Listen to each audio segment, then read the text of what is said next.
গতকাল অর্থাৎ 2 ফেব্রুয়ারি ভারত এবং আমেরিকার মধ্যে ট্রেড ডিলটা আলটিমেটলি সাইনই হয়ে গেল, যেটা নিয়ে গত বছরের মার্চ মাস থেকে ঝামেলা চলছে। দেখো, ট্রাম্প যখন প্রেসিডেন্ট হয়ে এলো তখন বিভিন্ন দেশের উপর যা খুশি তাই ট্যারিফ বসাচ্ছিল, তার মধ্যে ইন্ডিয়াও ছিল। ইন্ডিয়ার ওপর প্রথমে 25% ট্যারিফ বসায়, পরে সেটাকে বাড়িয়ে 50% করা হয়, কারণ অজুহাত ছিল যে ইন্ডিয়া রাশিয়া থেকে তেল কিনছে এবং রাশিয়া থেকে যদি তেল কেনা না বন্ধ করে তাহলে এই ট্যারিফটা চলবে। ইন্ডিয়া বন্ধ করেনি এবং এতদিন পর্যন্ত ইন্ডিয়ার উপর 50% ট্যারিফ চলছিল। সেটা আজকে এই ডিলটা হওয়ার পরে 18% নেমে এসছে, যেটা সাউথ ইস্ট এশিয়ার যে দেশগুলো আছে, বাংলাদেশ, পাকিস্তান এবং চায়না, এদের মধ্যে সব থেকে কম। ট্রাম্পের ওই ডিলটা না হওয়ার আর একটা কারণ ছিল যে আমেরিকা চেয়েছিল ইন্ডিয়ার এগ্রিকালচার এবং ডেয়ারি যে সেক্টরটা আছে সেটা আমেরিকার কোম্পানিগুলোর জন্য খুলে দিক, যেটাতে ভারত একেবারেই রাজি হয়নি।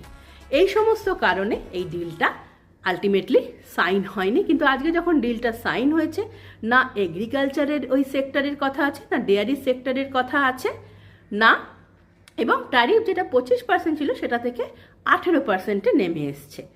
দেখো, এই যে মাঝের সময়টা আমেরিকা কিন্তু ইন্ডিয়ার উপর প্রচণ্ড প্রেশার ক্রিয়েট করতে চেয়েছিল, আর আমেরিকার ট্রাম্প এবং তার যে প্রশাসনের লোকেরা বিভিন্ন সময় ইন্ডিয়া সম্বন্ধে কখনো কখনো ভীষণ ডেরোগেটারি কমেন্ট করেছে। প্রাইম মিনিস্টার মোদি সম্বন্ধেও অনেক কথা বলেছে।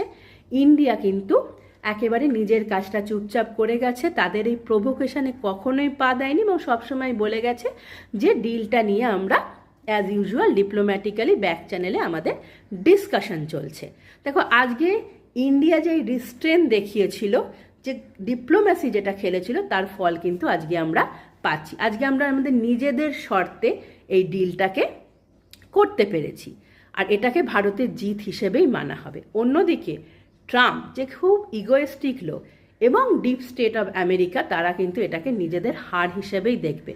তাই আগামী দিনে তুমি আশা করতেই পারো যে ভারতবর্ষের আভ্যন্তরীণ সমস্যা একটু বাড়বে। দেখবে জেনারেল কাস্ট এবং SC ST OBCদের মধ্যে একটা ঝামেলা লাগিয়ে দেওয়ার চেষ্টা হচ্ছে, হিন্দু মুসলিমদের মধ্যে দেখবে ঝামেলা বাড়ছে, বিভিন্ন জায়গায় দেখবে বিভিন্ন জিনিস ভাঙাভাঙি চলছে, আর দেখবে পার্সোনাল অ্যাটাক, পার্সোনাল ইমেজকে টার্নিশ করারও চেষ্টা করা হবে। আমাদের কিন্তু এর জন্য রেডি থাকতে হবে। ভুয়ো খবর বেরোবে, আমাদের বিচার করে দেখতে হবে কোন খবরটা ঠিক আর কোন খবরটা ভুল।